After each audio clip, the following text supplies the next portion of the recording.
Good morning, Caribbean. In the last few days, we saw many guests arrive for the 43rd Conference of Heads of Government here in Paramaribo, Suriname, including the heads of all of the CARICOM member states and specially invited guests, Secretary General Mr. Antonio Guterres and Secretary General of the Organization of African, Caribbean and Pacific States, the Honorable Chitoki. In the early morning of day one of the conference, we saw the last of the dignitaries arrive as the delegations journeyed through the streets in Paramaribo.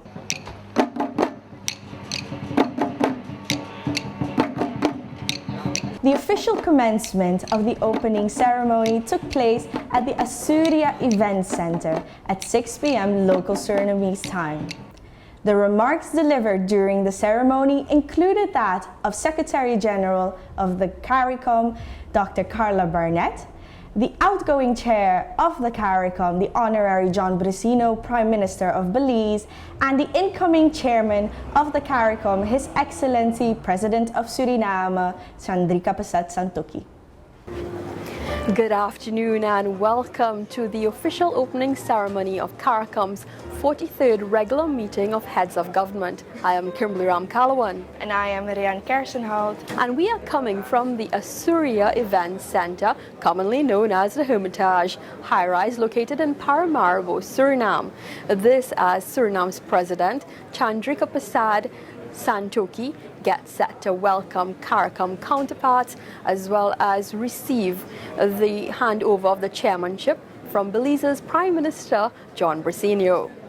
This conference has a slew of firsts as we welcome the newly elected Prime Minister of Grenada, the Honorary Dickon Mitchell, the newly elected Prime Minister of the Bahamas, the Honorary Philip Davis, and the newly elected Prime Minister of St. Lucia, the Honorary Philip Pierre.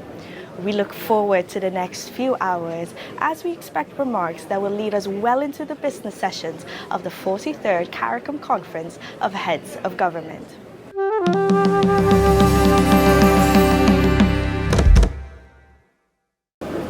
The opening ceremony saw CARICOM Secretary General Dr. Carla Barnett thanking outgoing Chairman, Belize Prime Minister John Brasino for his stewardship during his tenure, and in the same breath welcoming Suriname's President, Chandrika Persat Santokhi, as the incoming chairman. In the past 6 months, our community has had to maneuver through very delicate situations. The calm and steady hand of our outgoing chair, the Honorable John Brasino, Prime Minister of Belize, ensured the overall interests of the community remained the guiding principles of our actions. Thank you, Prime Minister.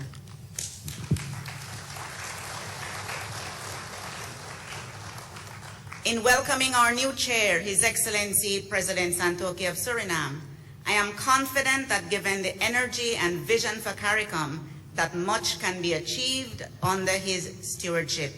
Recently elected Prime Minister of the Bahamas, Philip Davis, spoke to the region standing together against global inflation as he emphasized that we share a mutual responsibility to create a common resilience. A global inflation crisis which leaves many of our people struggling to afford food, energy and housing costs. Social security systems stretched to the maximum as we seek to provide safety nets. And of course, the existential threat posed by climate change. It is striking that so many of our most urgent struggles derive in great part from external causes.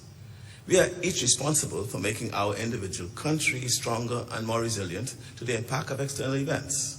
But the history of our region makes clear that we can have a greater impact if we also join forces and stand together. The Bahamas is one of the 10 countries in the world most vulnerable to climate change. While every country in the world is facing adverse and extreme weather events, the countries in our region face extraordinary and immediate risk. We have heard for many, many years about the good intentions of others. I know you join me in seeing the urgency of moving beyond promises and pledges. It's time for action. Fortunately, there is hope on the horizon. Due to our joint and persistent advocacy, work is now underway in the global community on the development of a multidimensional vulnerability index that will better measure our development needs and improve access to development assistance. Grenada's Prime Minister Dickon Mitchell, who recently entered office, shared how democratic processes practiced by CARICOM nations made it the Caribbean a peaceful region. I have no doubt that if pursued vigorously, these ambitions are achievable, they are attainable, and our Caribbean civilization deserves them. As I reflect on our elections, our citizens have renewed hope, and we have renewed hope in the consultative process towards development. It reminded us of the benefits to be derived from the inclusion of all citizens, the young and the young at heart, the farmer, the fisherfolk, the student, the artist, the CEO, and the politician. While in our democratic system, the winner takes all, we believe that losers must also be a part of nation building, and members of parliament and members of the opposition must also be equally served. All must be included. That vision for Grenada is the same vision I share for CARICOM. I view our region through the same lenses. Grenada is willing, ready, and eager to do its part in transforming our beloved Caribbean community. The region belongs to all of us. It is simply home. The highlight of this year's conference was the visit of the UN Secretary General, Mr. Antonio Guterres, who came to take in the concerns of the region. He acknowledges the issues that we are facing due to climate change and intends to champion the necessary changes needed to change the way that concessional finances is being distributed in the region. You are victims of the myth that middle-income countries do not need concessional financial support, a need that completely disregards vulnerability to external shocks. Russia's invasion of Ukraine has aggravated these challenges and is coming on top of high levels of poverty and unemployment and inequality and the difficulties that come with importing more than 80% of food and being net importers of fuel. At the same time, the lack of economic opportunities is amplifying existing challenges.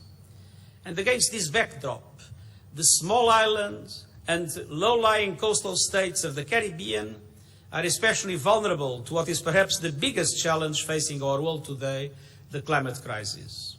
And the Caribbean is ground zero for the global climate emergency. Excellencies, across all these areas, we need to gather around bold solutions. And allow me to highlight three dimensions. First, we need climate action that matches the scale and urgency of the crisis. That means urgent and transformative emissions reduction efforts to halt warming at 1.5 degrees Celsius, support for adaptation from climate impacts, and financial assistance to secure a climate-resilient future. We have no time to lose. I thank Caribbean leaders for helping to show the way. I'm inspired by your many efforts to safeguard your incredible biodiversity and natural gifts, including by the efforts of the indigenous communities. Meanwhile, incoming Chairman President Santokhi echoed similar sentiments, reminding his CARICOM colleagues that their 15 votes mattered at the global level when it came to implementing policy changes that they wanted to see on areas such as climate change and financing. The reality is that we are not yet sufficiently cooperating. The reality is that we still have differences in opinion on issues. The reality is that we have everything to support each other in the economy, single market, movement of goods and persons, and connectivity. But the processes to facilitate this are going very slowly. Despite progress in some areas of regional cooperation, we are still far from achieving the stated goals. We are now here and Suriname with a new chairperson and a new conference. And I reflected on how this conference can make the difference to start important changes. Important to us as member states, but also as a collectivity. These changes have already been mentioned in various meetings. And I will name a few.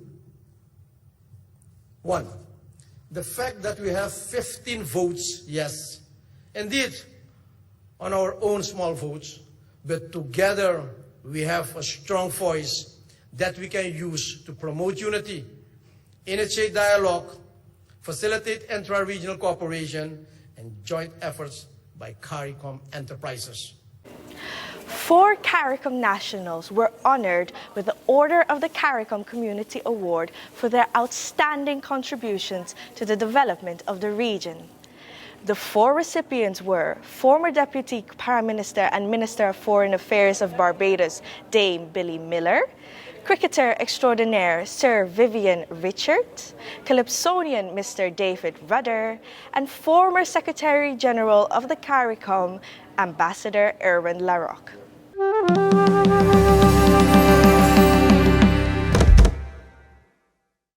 The evening also featured an award ceremony of the Order of the Caribbean Community, which was given to the designated recipients.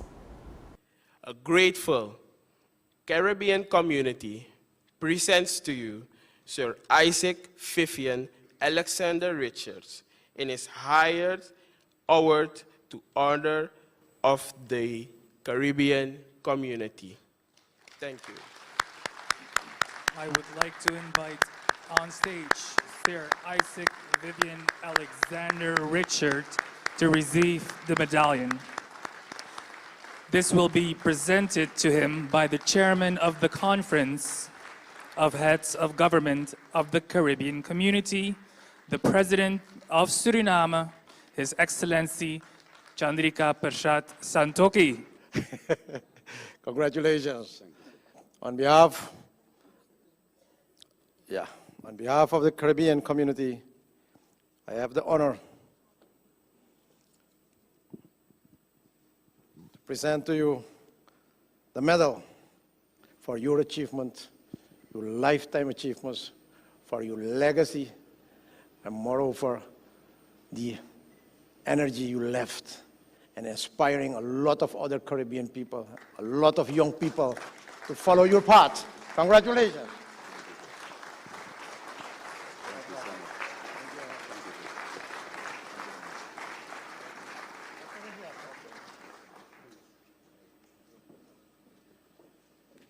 For his contribution and devotion to Caribbean unity and sustained commitment to the regional integration and advance, we applaud Ambassador Larocque for outstanding service to the region.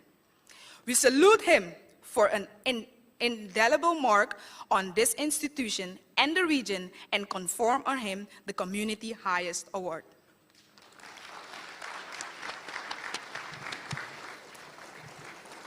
Thank you so much. And at this time, I would like to invite on stage the Ambassador Erwin Larocque to receive his medallion.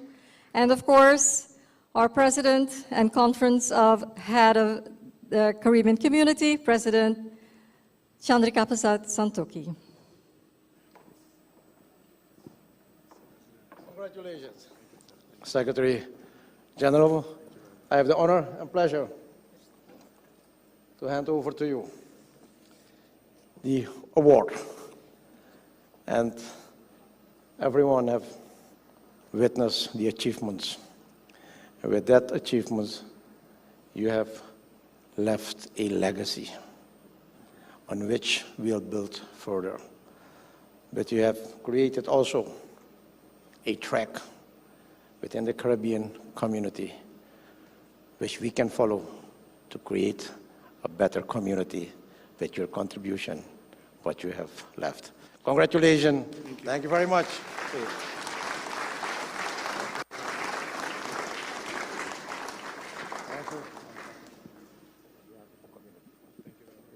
The business sessions of the conference will be held at the Torarica Resort here in Paramaribo, where the heads of government are expected to deliberate on a wide range of issues during the plenary sessions, bilateral meetings, and other meeting points of presentation.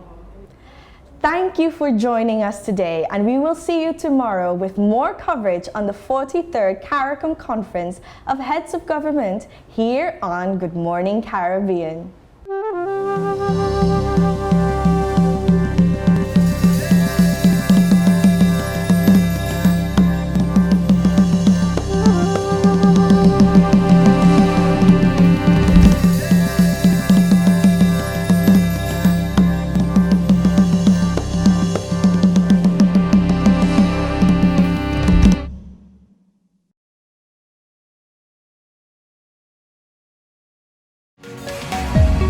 Dime Network, your business channel.